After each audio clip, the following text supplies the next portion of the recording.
Ikkita narsa bor birodarlar, insonni, u mo'min bo'lsin, kofir bo'lsin farqi yo'q. Insonning hayotini jahannamga aylantirib yuboradi. O'tmishiga pushaymon, kelajagidan xavotir. Inson o'tib ketgan ishlarni eslab, pushaymon, afsus, nadomat chekaverar ekan, bugungi kuni rasvo bo'ladi.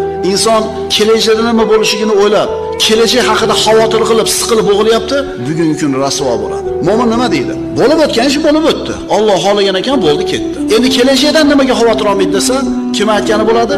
Onasining qornida inson bolasi o'rnashdi, nutfa ko'rinishida. 120 kunga to'lgan kuni rizqi, ajali yozilgan. Kimga uylanadi, necha pul topadi, qayerda yashaydi, qachon o'ladi. Shunga iymon keltirgan odam Alloh aytgani bo'ldi deb ketaveradi. Ammo hech narsa qilmasdan o'tira olmaydi. Sababini qiladi. Musulmonga yaxshilik kelsa ham, yomonlik kelsa ham musulmonga foyda. Birinchi holatda shukr keltiradi, ikkinchi holatda sabr qiladi.